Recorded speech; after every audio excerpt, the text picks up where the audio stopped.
So I'm honored to be here this morning with all of you, and even before I officially begin, I want to thank you for what you do. I want to thank you because in a conference like this, in a setting like this, when you're being overwhelmed with information and data and research and all of these things, it's easy to lose sight of why you do what you do. And so I want you to remember this morning that you represent thousands, tens of thousands of people from all walks of life who are counting on you to do your job well so that the future of our country and the world can be better than it would be otherwise. I want you to remember, you got into what you're doing for some reason. Don't lose that. Don't lose sight of why you decided to do what you do, because it matters to a lot of people whose names and stories you'll never know. I want to start this morning with a story with this weird prop. There's a young man named Easton LaChapelle who was 14 years old. He lived in a small town in rural Colorado. How small, you wonder? Radio Shack an hour away small. And Easton at 14, 8th grade, when most of us were more worried about ourselves and our friends and really nobody else, Easton liked to tinker, if you can call it that, and with some Legos and some fishing line, and some electrical wires and little motors, Easton built a robotic hand. Not this one, but he built a robotic hand. He took that robotic hand to a conference, and at that conference he met a young girl about his same age. And she had a prosthetic arm, and she told him a story of her prosthetic arm costing $80,000. Easton at 14 years old was so bothered by this fact that somebody without an arm would have to pay $80,000 to get one. It made no sense to him. So he goes home at 14 and continues tinkering and discovers that what's so expensive about a prosthetic arm is getting the brain to talk to the arm so that they can move and sync together. Undeterred, Easton decides he's going to also somehow figure a way to do that as well. And he does. And today, on the internet, open source, you can print Easton's robotic arm for $400. Now, I don't have the motors because the airport security seems to frown on that. I don't know why. They didn't tell me. They didn't answer my questions, but they tend to frown on that. But I had a buddy that owns a 3D printer print this out just so you could get a visual. For $400, open source, so anybody with internet and a 3D printer could print out for $400 a very basic, rudimentary robotic arm because Easton cared enough to do something about it. Now, Easton went on to give a TED Talk. Easton went to NASA where he was asked to do an internship to help them figure out the robotic arm of a robot they were trying to put into space, and they were struggling to be able to figure out the solution. And he went to the White House where he met President Obama and actually shook his hand with a robotic arm. So I'm telling you Easton's story this morning because Easton LaChapelle is a disruptor. I'm telling you Easton's story this morning because this morning I'm inviting you, I'm imploring you really to become a disruptor. And I'm telling you that your institutions and the future of our world are in desperate need of you making the conscious and deliberate decision to become a disruptor for good. Clay Christensen coined the term disruption in the late 1990s. He used it and it became modern. I guess he didn't coin it, but it became modern. He wrote a book, and in that book he talked about disruptive innovation. And he was talking about business, and essentially his definition was when some new technology comes into an existing industry and it changes it forever. So we might know this in modern day as Uber. Think about how Uber changed public transportation or taxis. Think about how HomeAway or VRBO changed the hotel industry. And when we go on vacation now, we have multiple options. What Clay Christensen didn't do in that book in the late 1990s, he talked a lot about the act of disruption. He didn't really say much about the people who do that act, the disruptors. So last year I wrote a book called Disrupting for Good, where I did a deep dive into who are the kind of people who are disruptors. And for that book, I had two definitions of disruptors. The first, which fits in perfectly with what Coach was saying, is a disruptor is someone who is uncomfortable with the truth. So they show up, they take action, and they persist until a new and better truth is born. The second one is that a disruptor is someone who dismantles accepted norms and forges unimagined futures. This is going beyond, by the way. Forging unimagined futures is going beyond. These two definitions are two sides of the same coin. Easton LaChapelle was uncomfortable with the truth, so he showed up, he took action, and he created a new and better truth. He also dismantled an accepted norm, which was that prosthetic arms have to cost $80,000. And he forged an unimagined future, which was that you could take a 3D printer and an open source file and actually print out a robotic arm for $400. Two sides, same coin. When I wrote this book about disruptors, I went out and found these stories of people that no one had ever heard of, ordinary people. And I went through this book and I started telling their stories. And one of the things that I had to realize and I had to learn and sort of remind myself through this process, and I don't want you to miss this, is that disrupting is not destructing.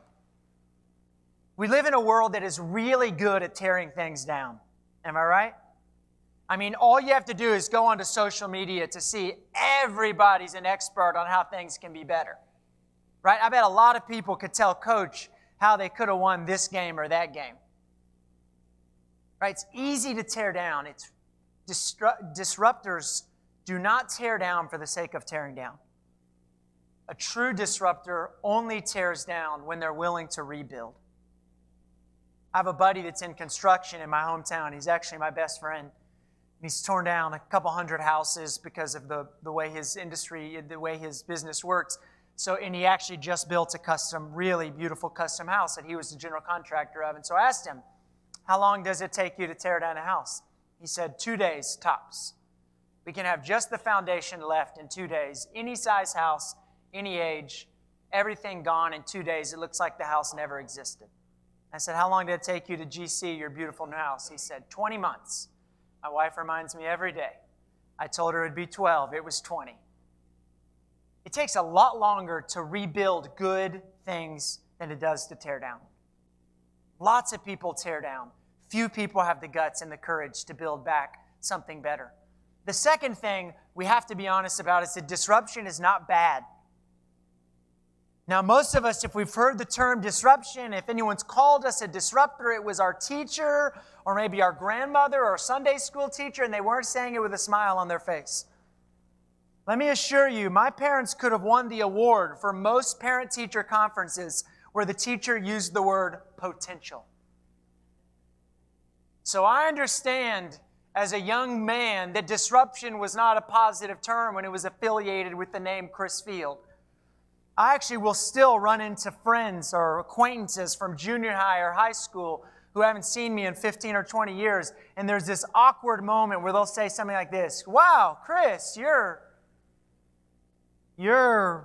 and I have to finish the sentence for them, alive, not in jail, gainfully employed, how are you doing? Because there was some rocky times for me when I was certainly disrupting, but it was not for good. So I understand for most of us, we have this idea that disruption is not positive. There's a couple definitions for disruption. The one is to break apart. And I can see how that would be perceived as not being positive. But here's the second one. A disruptor, or to disrupt, is to cause something to be unable to continue in the normal way. To interrupt the normal progress or activity of something. So we can see to disrupt is not bad unless we believe that the normal progress or the normal way of something should never be interrupted. And I don't think any of us would contend that that's the case. And think about where we'd be if the disruptors who had come before us had just let things continue in the normal way. You know, at one point, it was the normal way that people of color and people who were white would have separate water fountains, separate places to sit in restaurants and bars and even churches. This was the normal way for my grandparents. In my grandparents' lifetime, this was the normal way. No one thought there was anything wrong with this, which is terrible and sad, atrocious, really. Thank God people disrupted that. And they said, wait, there has to be a better way. And it wasn't one person, it was thousands of voices who had the courage to say, wait, we're uncomfortable with this truth. There has to be a better way. And so now when I tell my children this story, they think I'm kidding. I say, did you know? And they say, Dad, no one would do that. I say, no, this is real. And they say, come on, Dad. I have to say, someone was uncomfortable with this truth, and so they disrupted. 100 years ago, women gained the right to vote in this country.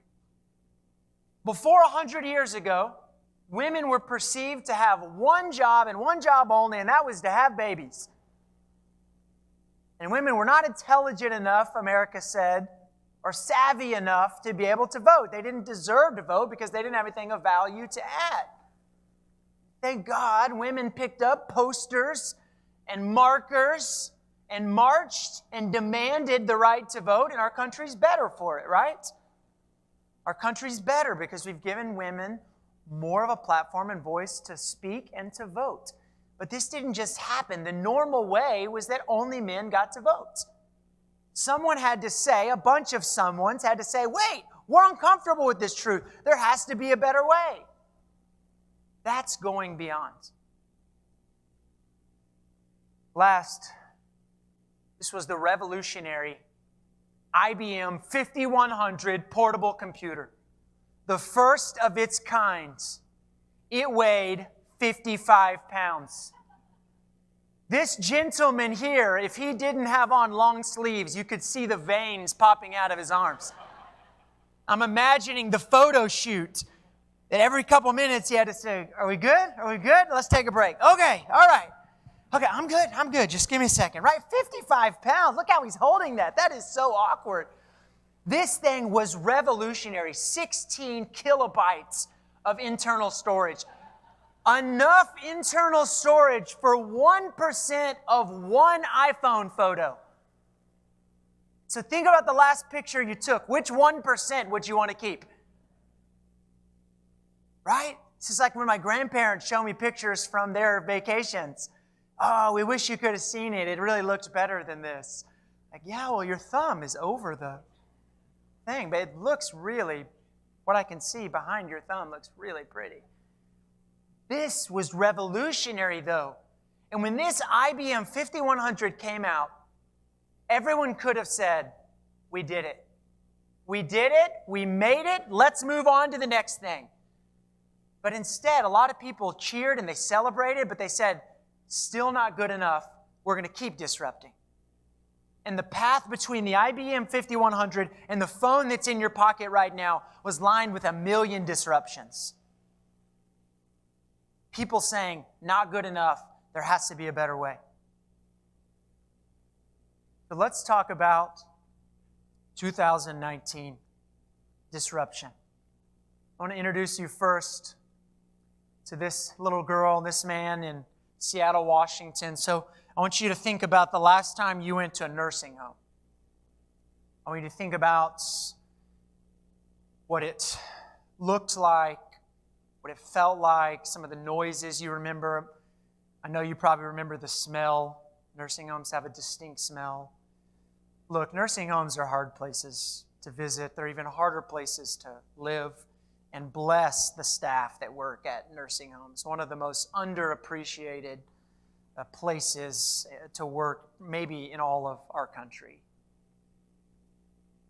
Someone more than 25 years ago in Seattle said, you know, I'm uncomfortable with the reality of nursing homes. I'm uncomfortable with how I feel every time I walk into a nursing home. I'm uncomfortable with the noises I hear and the somber attitude. And probably what they said was, I'm going to be in a nursing home someday, and I hope it's not this crummy. Right? Because that's how I would have said it. So they brought a daycare into that nursing home. St. Mount Providence Intergenerational Learning Center. And they brought all these little kids into the nursing home, and they took these senior citizens who wanted this interaction. They just started letting them do life together in this nursing home, right? So you've got kids who want to talk all day and ask questions, and you've got old people who have nobody to talk to, and they're happy to answer questions because they love the attention and they miss their family, right? And it's just this beautiful thing that happened. But it didn't just make for cute pictures like these two making sandwiches together. It actually had a serious impact. The people who lived in the nursing home reported less loneliness, of course, but guess what? They also lost their memories at a slower rate because they were being engaged so much more every day. The children who attended this intergenerational learning center for decades have come back and told the directors how empathetic their children are, the parents of those children. How quick they are to go to the person not like them. How they don't feel scared when someone has a walker or a wheelchair or crutches. They don't hide behind their mom's skirt when that happens. Because every day they lived life with these people who, yeah, they were different than them. And they had an oxygen tank, and it took them a little longer to say their sentences. And maybe sometimes they forgot their name. But that became no big deal because they were exposed to it every single day. So it wasn't just a good story for the paper. It actually was transformative in these children's lives. And it was transformative in the memory and the satisfaction and the decreased loneliness in the senior citizens. And this is disruption. And you know what frustrates me about this example of disruption, if I can be frank for just a second? How many nursing homes have been built in the last 25 years? Thousands. And how many have been built like this? Almost none. And I think it's a good reminder to us and to you. Just because something's not being done doesn't mean it's not better. Sometimes it just means no one has the courage to do it. We do things the way they've always been done because it's less risk for us. We don't do things the way they've always been done because they're better. We know there's a lot of things we do that are not better. We do them because they're safer. We do them because they're safer, not better. So it's a great question to ask yourself and our staffs. Are we doing this because it's safer or because it's better? That'll change some faculty meetings, huh? Define safer. Define better. Oh, the philosophy guys came to the meeting. Hey, this is good. Good to have you guys here, you know. Statistics guys, should we calculate safer, better? Where's the engineers? You know, we need to draw up a model here. We do things because they're safer, not because they're better. And it's at the expense of the people we serve. The second story, Mason Wortman. This is me in Philadelphia. Anybody here from Philadelphia? Any of you been to Rosa's Pizza in Philly? Have you heard of this place? All right, you're going to know now. Mason Wortman, stock researcher who in his own words peaked at 25. I don't know how that happens, but I feel bad for the guy. He decided he'd reached his full potential as a stock researcher in Chicago. So he goes back to Philly where he's born and raised, opens up $1 a slice pizza place, names it after his mom, Rosa. So he's doing the new business thing, just trying to survive, right? If you've ever started a business, those first 4 to 6 months are brutal. You don't know what you're doing. You're just trying to survive. So what happened accidentally, totally accidentally, what happened, homeless people started coming to buy pizza at Rosa's because it was the most calories they could buy for $1. Not a good indictment for us and our waistlines, but makes perfect sense for someone who's really trying to get the most bang for their buck, right? So that starts to happen. Mason's fine with that. No big deal. He's just trying to live his life, keep the business going. A guy comes in one day and says, hey, have you ever heard of a tradition in Italy where you can prepay someone's cup of coffee and they'll put the empty cup on the shelf behind the counter, and somebody who doesn't have money or is lacking the ability to pay for that cup of coffee for one reason or another, they can pop their head in the coffee shop and they can see if there's a cup on the shelf. And if there is, they can come in with dignity and get a cup of coffee. And Mason says, no, I've never heard of that. Very interesting story. Thanks for sharing. And the guy says, would you consider doing that here if I prepaid for a slice of pizza? Now look, don't kid yourself. Mason had every reason in the world to say no. Right? Brand new business. Some yahoo comes in with an idea. You guys know there are a a lot of bad ideas out there. Come on. Guy comes in. Mason had every reason to say, we just got things going. Give me a little time. We don't have a lot of our infrastructure, right? He had every reason to say no, but he had the humility to say, you know what, that's actually a pretty good idea, and I'm open to doing that. So they kind of did it. They served a number of homeless people a day, didn't really market it, just kind of happened. Life was going on normal, and then the paper in Philly did a big story on Rosa's, and things picked up a bit. And then a video went viral with 1 million views, and things picked up a bit. And then Ellen DeGeneres called and wanted Mason to go on her show, and things picked up a bit. And all of a sudden, Mason is serving over 100 homeless people a day. And when you go in, you prepay for your slice of pizza, you get a Post-it note, and you go put it on this wall, and a homeless person or somebody struggling to have food picks up a Post-it note and takes it to the counter and hands it in. And now, there's so many people that are getting fed every single day through this system that the Post-it notes are just symbolic. They're symbolic of kindness and generosity. And there's two parts of this disruption I want to point out to you. The first is that this wasn't even Mason's idea. The only reason Mason did this disruption is because he had the humility to listen to somebody else's idea. How many ideas are you not listening to because we all know most of them are bad? They're not all bad because they're mostly bad. Someone has brought you a great idea that you've dismissed as a bad idea because it wasn't your idea. Someone has done the same for me. I have said no to good ideas because I lacked humility. Mason had the humility to listen and to think through before he said no. The second thing that Mason says, and I love this, he says, there's no reason in the world every restaurant in America couldn't do this. He said, it costs me nothing. We don't upsell it. The customer asks for it. Every restaurant in the world could do this. And I bet you most of us, when we go out for lunch, would love to buy a sandwich or a bowl of soup for somebody coming behind us that doesn't have the means. This is disruption. My last story this morning before we move into my story and then your story is about a little girl named Micah. So Micah was 5 years old, and she came home from preschool, and she said to her parents, they had just learned about recycling that day, why don't we recycle?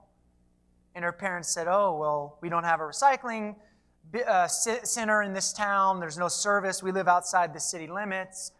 And she said, well, why is there no recycling service? And they said, well, again, there's one in the city, but we live outside the city limits, so somebody would have to start a company or a business to actually pick up people's recycling and take it to the recycling center across town every week. It would be a huge hassle, and I guess no one's decided that that's a good business.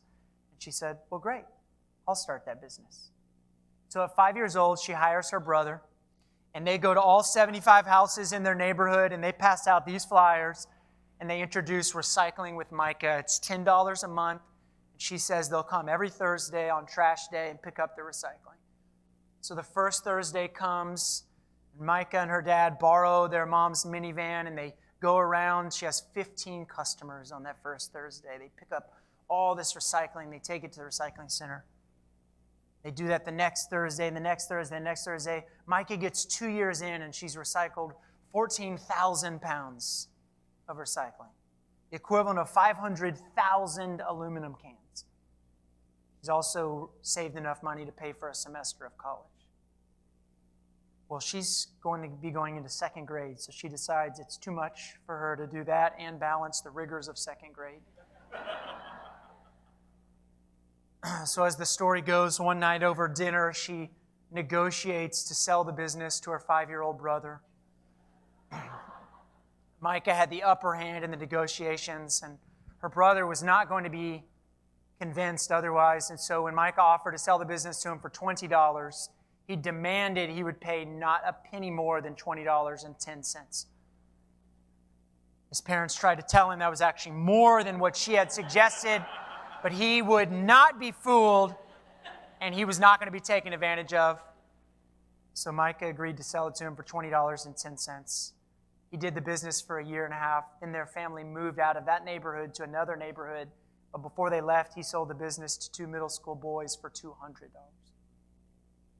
You see, what this story reminds me is that kids are better at disrupting than grown-ups, because kids are not so afraid of failing.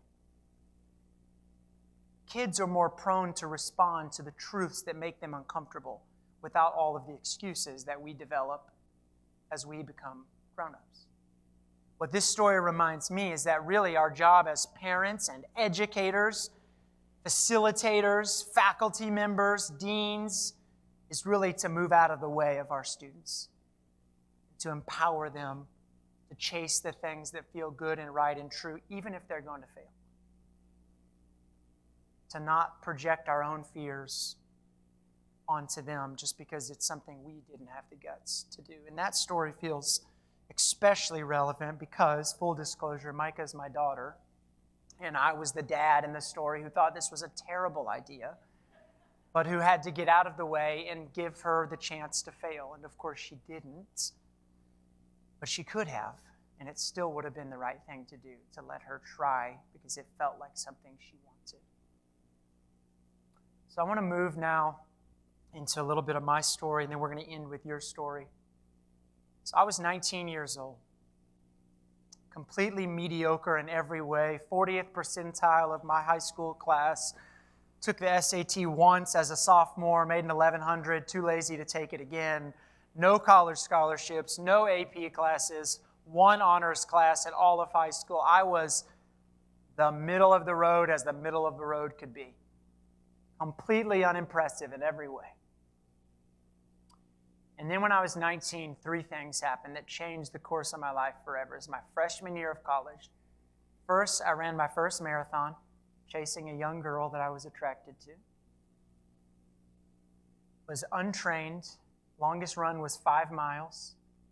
But I did that marathon painfully, brutally, and it changed me because I realized our bodies are so much stronger than we give them credit for. Second, I ran for mayor of my hometown. 19 years old, I got 3rd out of 5 candidates. For the third thing, end of that summer of my freshman year, I worked for the second summer as a counselor for a camp for kids who couldn't afford to go to camp. At the end of that summer, for some reason, unbeknownst to me to this day, that board of directors came to me and said, "We want you to run this camp as the camp director. We know the guy that's leaving in front of you is 26 and full-time, and we're not asking you to quit school, but we want you to be the camp director." And I said, okay. I'm 19 years old. Half the staff here is older than me, college students. 600 kids a year, some of them 17 and 18 years old, basically my peers. Why would you do this? And they said, we see something in you. We want you to be the leader of this organization. So I said yes, against my parents' wishes, by the way. I said yes, and that experience for the next 4 years completely changed me. Those 3 things happening in 6 months' time changed the trajectory of my life completely. You see, my whole life I'd grown up where everybody had always said, you can be and do anything you want to be or do. But I never actually saw people doing that. Right? All the adults who said to me, you can be anything you want to be, I'm like, but you seem miserable. Why are you doing what you're doing? What do you want to be? They're like, oh, you'll learn. Like, but you just told me I could be, but you can't be? Right? When I was 19, all of a sudden these boundaries that I thought were made out of solid wood or iron, I realized they're paper mache. And all it takes is having the courage to kind of tap on that thing and it falls right over. It's like the Truman Show. This world that's been built around us is not actually the real world. It's the world we've convinced ourselves exists. And that world tells us to avoid pain and avoid fear at all costs. That those are the enemy. Fear is the enemy. That's wrong. Letting fear dictate our decisions is the enemy. Some amount of healthy fear is good. It's what keeps us from walking into traffic. What keeps us putting our seatbelts on, and what keeps us taking medicine when we're sick or going to the doctor. Fear is not bad. Letting fear rule us is what's bad. For me, my life was changed. This is the number one highlighted quote in my Kindle version of my book, by the way, which is very fun as an author to go see what people respond to. My life was changed forever when my willingness to dream and take chances outgrew my fear of failure. Has your willingness to dream and take chances outgrown your fear of failure? Has your colleges? Has your programs? Probably not. That's okay. We're going to get there. But this is the catalyst. I was 26 when I read a book about child trafficking in Africa. Compelled to know that there was children who were sold into slavery in the world. In the age that I was, we were about to have our first baby. My wife was 6 months pregnant with our first baby. We're about to bring a child into the world, and I'm sitting there reading this book and thinking, I've got a child I'm about to bring into this world, and I would give her anything. Micah, it was Micah, by the way. I would do anything to let her have a good, happy, full, abundant life. And there's children around the world who have been sold into slavery. How can I live with these two truths? And I said, I'm not going to live with these two truths. I didn't have that language for it, but I said, I'm going to do something about this. So I Googled the author's name. I found her. I called her. 3 months later, I got off an airplane with her in Africa. I didn't know what the heck I was doing. I had no plan. There was not some grand theory of this was going to be perfect in my career path. This was nowhere near anything I'd ever done before. I went out on the world's largest man-made lake, and I met little boys and little girls like this young man. Ebenezer is his name. I sat in these wooden boats, and I met these kids, and I met the fishermen who owned them, who were still so poor they only made $2 a day, even though they bought these kids, 75% of whom had been trafficked children themselves, who said to me, we don't know what else to do. It's the only way we know how to have enough food for our families. And I met the families of some of these kids who said, I had 5 kids and only enough food to feed 4 of them. So I didn't know what to do. I knew if I sent my kid to the lake, people told me they would at least get some fish every day. And there's this beautiful but horrific quote from oh my gosh, I'm going to forget her name, but it says, we only put our child in a boat if the sea is safer than the land. And it's a quote about immigration, but it perfectly summarizes what these parents in Ghana do. They only put their children in the boat because the boat is safer than the land. And I was broken by this experience. I came home and I cried and I cried and I sat on my suburban couch in Dallas and I looked at my pregnant wife and that baby, whom, by the way, we had been hoping already over her unborn life that she'd be a woman of justice and mercy, which is why we named her Micah. And I said, how can I ask a child to be a child of justice and mercy if I'm a father who doesn't even show her what that looks like? What an unfair burden to ask our kids to do better than we did. We do that all the time, by the way. We do that all the time. But what an unfair burden. Hey, could you clean up the mess I didn't have the guts to clean up? It's going to be really hard for me, and I thought maybe it's going to be easier for you. No, I just hoped you had more courage than me. I just hoped you didn't let your fears dictate you as much as I've let mine dictate me. So I said, no, you know what? I'm going to do something about this. I don't know what I'm going to do. 9 months later, I quit my job. We started this organization. Fast forward to today. It's going to sound a lot cleaner and neater than it has been, let me assure you. Many mistakes, many challenges, 40 trips to Africa. Last week, we rescued our 142nd kid, just last Thursday. Today's Wednesday, right? 6 days ago, 10 kids walked out of a fishing village. Here's what's awesome. The fishing village, we taught how to fish by using cages, aquaculture. The income in that fishing village increased by 15% immediately, even without the labor of the children. You know what they're going to do with that extra 15%? They're going to hire a teacher to come to their remote village where no teachers will come, and they're going to educate their own children who have never had education before. And those 10 kids who are now going back to be reunited with their families, my social workers, I have 15 Ghanaian staff, they're walking alongside those families with budgeting and family planning and job training and microloans to teach them how to better steward the resources they have.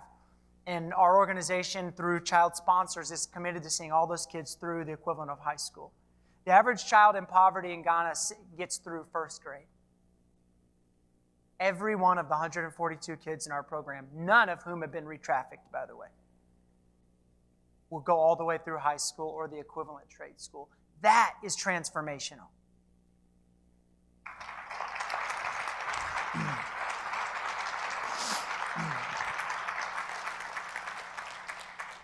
It is transformational when we take someone who's 75% of whom were trafficked kids themselves, and we offer them a new path. And that is one of the powers of what you're doing every day in education. We know the statistics tell us kids are going to get the same education that their parents got, right?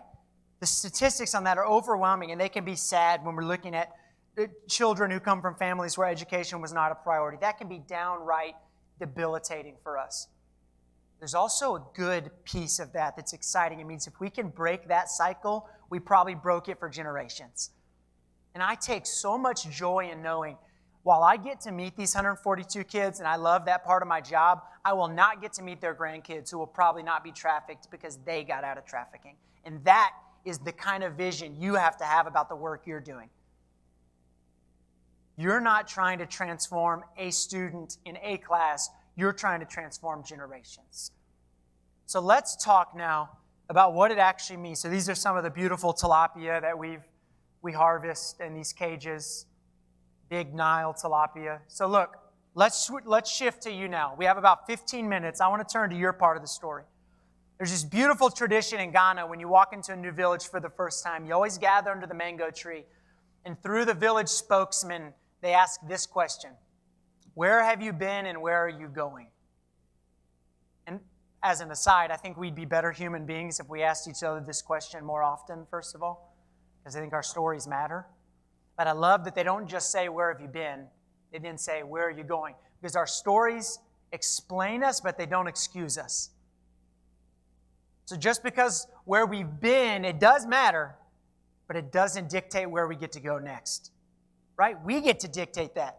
We are active participants in life. How much freedom do you have in knowing if there's something you don't like, you get to do something about it?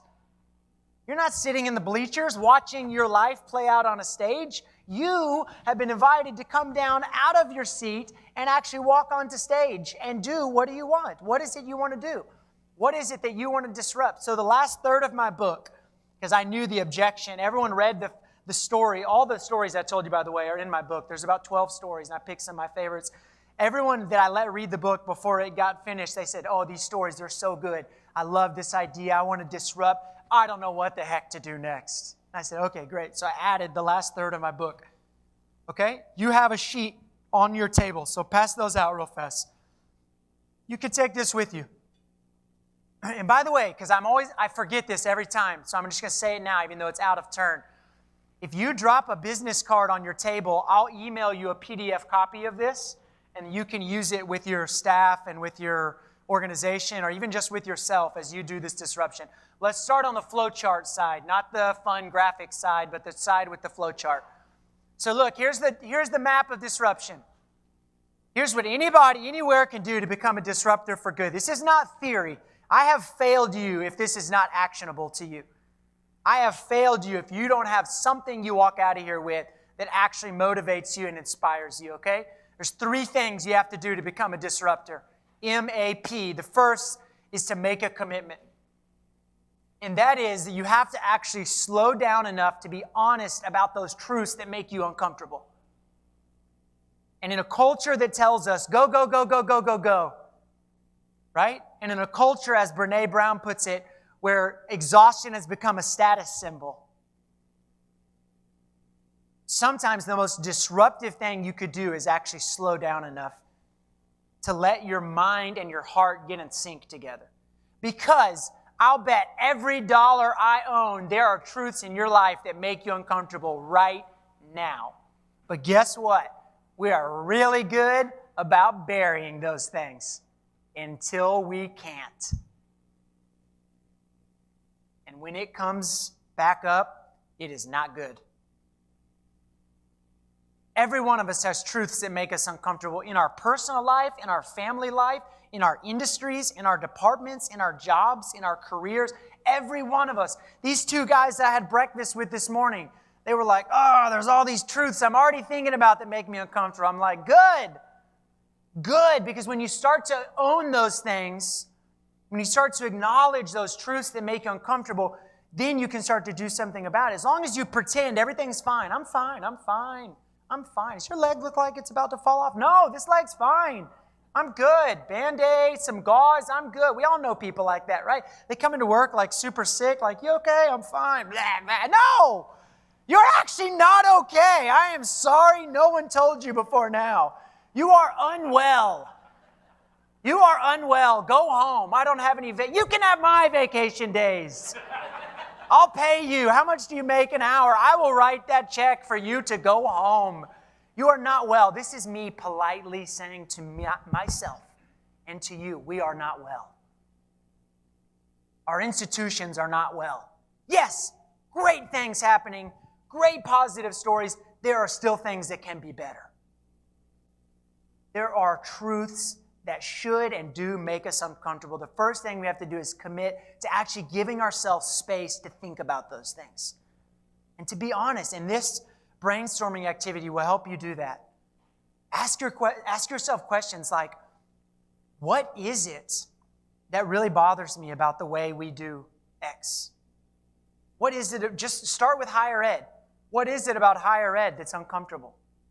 Don't get ahead of yourself on, well, that's always going to be because, no.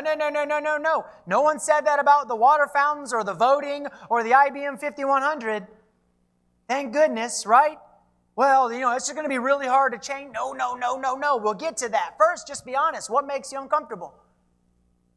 Have you ever met someone who's lost like a lot of weight, like hundreds of pounds? It's amazing, isn't it? Inspiring. Do you know how hard it is mentally to know hundreds of pounds represent hundreds of thousands of calories, and that even a donut or a milkshake or a burger and fries only represents 800 calories or 1,000 calories? If they thought in those terms every time they made a good decision, they would have never had the guts or courage to lose hundreds of pounds. They didn't think in those terms. They thought in that moment, who do I want to be? I want to be a healthy person. I'm going to say no to this. And you stack up 1,000 moments like that, and all of a sudden you get to where you want to go. It's the same with our uncomfortable truths.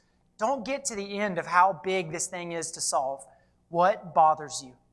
What could be better? Where do you know your students are getting a disservice?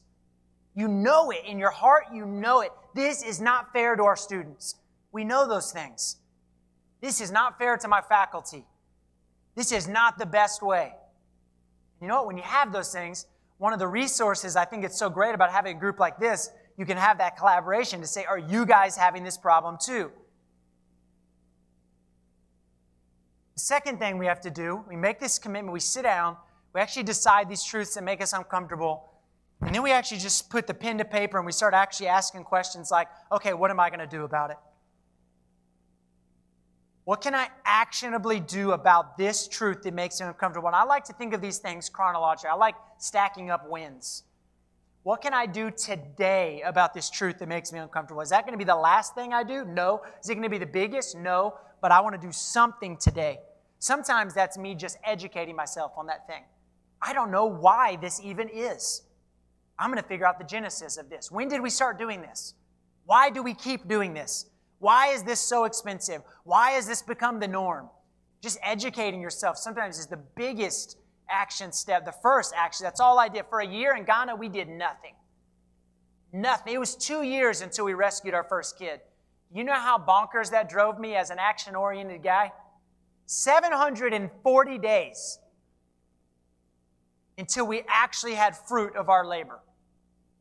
And for that first year, all I did was try to understand the problem, to become an expert on why children were being trafficked in Ghana. And it made our process so dynamic and good. It would have never happened if I hadn't taken that time. Why are the uncomfortable truths happening? That's your job to discover. Become an expert on that. Dig into that. Pour yourself into that. These steps, action steps, should be measurable and they should be timely. They should not be, I'm going to be more healthy, or I'm going to empower our staff more. What does that mean? It should be, I'm going to empower our staff to do A, B, C, D without my permission. Right? Or I'm going to make this an outcome of every class I teach. online. This is going to be a measurable outcome.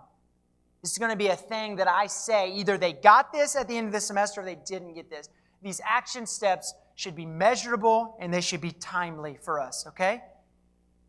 Look, when you think about truths that make you uncomfortable in higher ed, we think about things like cost, right? We think about things like accessibility for all students. You know, here's a frustrating thing. I know you feel this more than I do. Students who don't go to traditional programs on college, we still have the same challenge getting a lot of those students into online distance. Because the objections and the reasons they're not pursuing that education are still the same. So if that makes us uncomfortable, we have to do something about it. And the first thing I would suggest, my first action step would be, I want to go sit in the neighborhoods where those kids come from. And I want to ask them directly on their couch, why have you not considered college? I don't want books or theory. I'll support that with data, but I want to sit eye to eye with the child because I want to be reminded why I do what I do and why this is so hard, right? And I can do that. It doesn't cost me anything. That's free. It costs a couple hours of my time at the most, right? We begin to have these actionable steps. We begin to have these things. Say, okay, here's the truth that makes me uncomfortable. Here's the 3 things I can know about it, know I can do about it. Here's what's great. Every one of those action steps spurs off into more action steps. My list of action steps for Mercy Project on day 1 is not the same as today, right? I told the guys at breakfast this morning, I used to would have drive anywhere in Texas to pick up a $500 check if somebody would call me and tell me, because we had no money for Mercy Project. Friday of last week, I had a guy call me that I had one dinner with, and he said he wanted to sponsor a village for $40,000. I met him once. Wasn't even going to ask him for money, but he interrupted me and asked me how much for a village. Called me 10 days later and said, I want to do the $40,000 village. My action steps are different now than they were in the beginning because my organization's not the same. It doesn't mean I don't appreciate $500. It just means I'm spending time with people who can write bigger checks. The 500 are coming in without me showing up and having to babysit them, right? And that's how it should be. As we grow and evolve and our organizations become more sophisticated and more efficient, that's how it should be. But our action steps that we start with are never the ones that we end with. And by the way, they never end. Because that truth that made us uncomfortable, it gets a little better and a little better, but we're not satisfied. We keep pressing till it's great. Okay, the last thing we do, and then I'm going to wrap up. This is the least sexy thing I could ever say. I'm sorry. People who are disruptors are persisters. I'm thinking about writing a second book right now. And if I do, if they made me right now title it, it would be called Persistence, the Not-So-Secret Sauce to Transformation.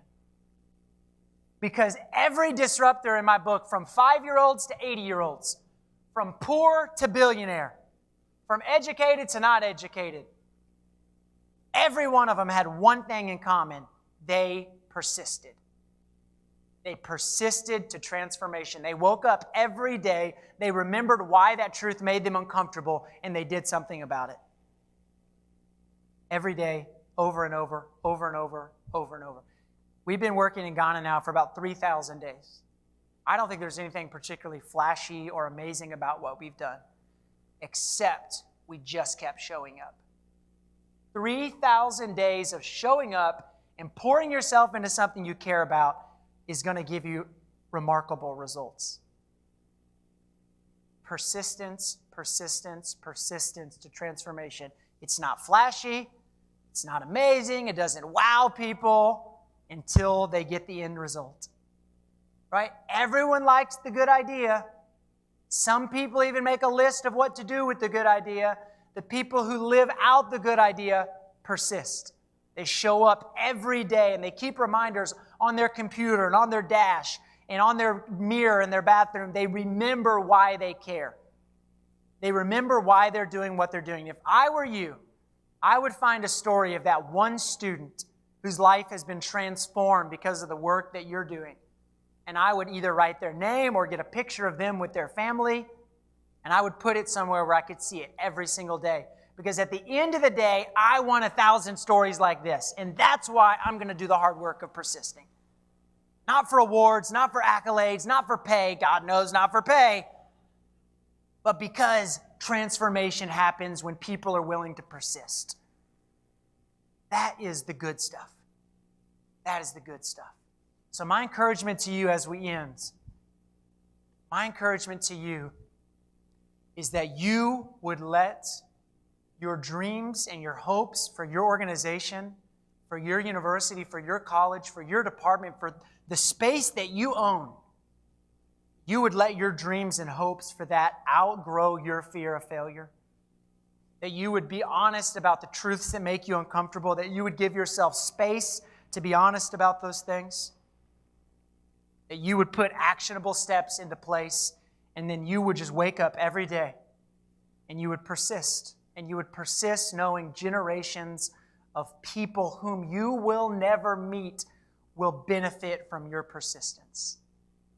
If that doesn't get us excited to get out of bed every day, I don't know what will. Don't forget to leave your business card on the table. I'd love to send you a PDF copy of this for you to use internally with your staff. Thank you for what you do. I appreciate you guys all very much, and I'll be around if you guys want to talk to me afterwards. So thank you so much.